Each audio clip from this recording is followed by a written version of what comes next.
The U.S. has ordered Russia to close diplomatic offices in San Francisco, New York and Washington within the next 2 days, in the latest round of punitive measures between the two countries that began at the end of last year.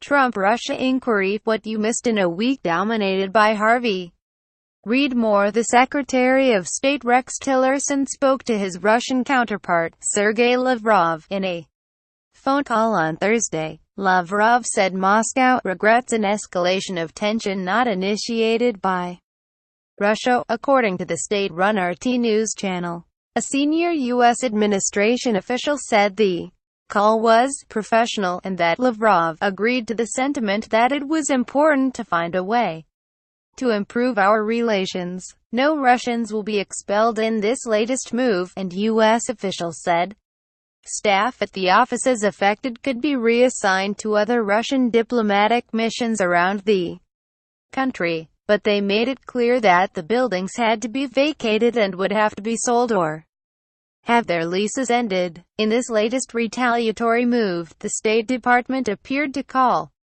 Moscow's bluff, after the Kremlin claimed it wanted parity between the U.S. and Russian missions in each other's countries. The closures were announced on the day the new Russian ambassador, the former Deputy Foreign Minister Anatoly Antonov, arrived in the U.S. His predecessor, Sergey Kislyak, was at the center of the scandal surrounding contacts between aides to Donald Trump and the Putin regime. Heather Nauert, a State Department spokeswoman, said the U.S. had fully carried out Moscow's demands to cut its staff in Russia from 1,200 to 455 to make it the same size as the Russian mission in the U.S. The deadline for the staff reduction was the 1st of September.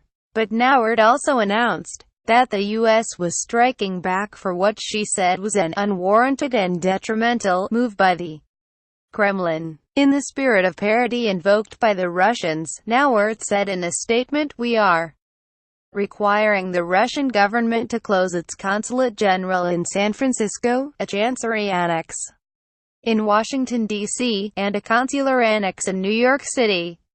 These closures will need to be accomplished by the 2nd of September.